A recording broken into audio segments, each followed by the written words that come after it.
എല്ലാ വിദ്യാർത്ഥികൾക്കും പുതിയൊരു വീഡിയോയിലേക്ക് സ്വാഗതം. ഈ വർഷത്തെ national eligibility cum entrance test പരീക്ഷയ്ക്കുള്ള അപേക്ഷ ഇതുവരെ നൽകാൻ സാധിക്കാതിരുന്ന വിദ്യാർത്ഥികൾക്ക് വീണ്ടും രജിസ്ട്രേഷൻ ചെയ്യുന്നതിനായിട്ടുള്ള അവസരം. അപ്പോൾ നാളെ രാത്രി 10:50 വരെയാണ് വിദ്യാർത്ഥികൾക്ക് ഇപ്പോൾ അവസരം വന്നിട്ടുള്ളത്. അപ്പോൾ വിദ്യാർത്ഥികൾക്ക് ഇന്നും നാളെയുമായിട്ട് ഈ ഒരു അപേക്ഷ നൽകാവുന്നതാണ്. അതുപോലെ തന്നെ നാളെ രാത്രി 10:50 വരെയാണ് വിദ്യാർത്ഥികൾക്ക് ഫീ പേയ്മെൻറ്റ് ഓൺലൈനായിട്ട് അടക്കാനുള്ള ലാസ്റ്റ് അവസരം.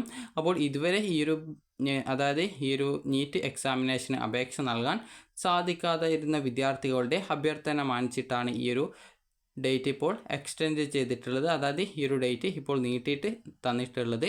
അപ്പോൾ അതുകൊണ്ട് തന്നെ വിദ്യാർത്ഥികൾ ഈ ഒരു അവസരം വിനിയോഗിക്കാനായിട്ട് ശ്രദ്ധിക്കുക.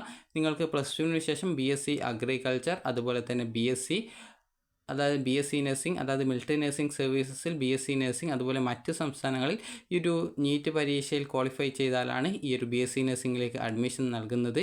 അതായത് ഈ ഒരു തെലങ്കാന പോലുള്ള സംസ്ഥാനങ്ങളിൽ. അതുപോലെ തന്നെ വിദ്യാർത്ഥികൾക്ക് വെറ്റിനറി, ഫിഷറീസ്, അതുപോലെ തന്നെ ആയുർവേദ, ഹോമിയോ, സിദ്ധ, അതുപോലെ തന്നെ MBBS, BDS, അതുപോലെ തന്നെ climate change and environment science, BTech biotechnology, ഇതുപോലുള്ള മെഡിക്കൽ അനുബന്ധ കോഴ്സുകളിലേക്കും നിങ്ങൾക്ക് പ്രവേശനം ലഭിക്കണം എന്നുണ്ടെങ്കിൽ നീറ്റ് എക്സാം നിങ്ങൾ ക്വാളിഫൈ ചെയ്തിട്ടുണ്ടായിരിക്കണം.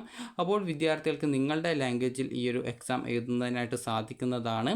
അപ്പോൾ വിദ്യാർത്ഥികൾ ഈ ഒരു 2024 നീറ്റ് പരീക്ഷയ്ക്ക് അപേക്ഷ നൽകാൻ സാധിക്കാതിരുന്ന വിദ്യാർത്ഥികൾ ഉണ്ടെങ്കിൽ നാളെ രാത്രി, അതായത് 10 ഏപ്രിൽ 2024 രാത്രി 10:50 വരെയാണ് വിദ്യാർത്ഥികൾക്ക് അപേക്ഷ നൽകാനുള്ള അവസരം ഉണ്ടാവുക.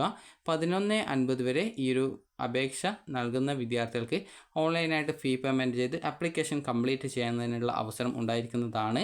അപ്പോൾ നിങ്ങൾക്ക് നിങ്ങൾ എക്സാം എഴുതാൻ പോകുമ്പോൾ ഏത് ഡോക്യുമെൻ്റാണ് എടുക്കുന്നത് അത് വെച്ച് നിങ്ങൾക്ക് ഈ ഒരു അപേക്ഷ നൽകാൻ സാധിക്കുന്നതാണ്. അതായത് ആധാർ കാർഡ്, ഡിജി ലോക്കർ, ABC ID, അതുപോലെ passport, pan card, school or any other valid government identity card with photograph ഇവയിൽ ഏതെങ്കിലും വെച്ച് നിങ്ങൾക്ക് ഈ ഒരു രജിസ്ട്രേഷൻ ചെയ്യാവുന്നതാണ്. അപ്പോൾ വിദ്യാർത്ഥികൾക്ക് ഈ ഒരു അവസരം, അതായത് ഒരു തവണയാണ് അവസരം ഉണ്ടാവുക. നിങ്ങളുടെ അപേക്ഷയിൽ യാതൊരുവിധ തെറ്റുകളും ഇല്ല എന്നുള്ള കാര്യം, അതായത് അപേക്ഷ നൽകുമ്പോൾ ശ്രദ്ധിക്കേണ്ടതാണ്. ഇനി നിങ്ങൾക്ക് എഡിറ്റ് ചെയ്യാനുള്ള ഓപ്ഷനൊന്നും ലഭിക്കുന്നതായിരിക്കില്ല. അപ്പോൾ ഈ ഒരു വീഡിയോ നിങ്ങൾക്ക് ഉപകാരപ്രദമായിട്ടുണ്ടെങ്കിൽ ലൈക്ക് ചെയ്യുക, ഷെയർ ചെയ്യുക. Thank you for watching.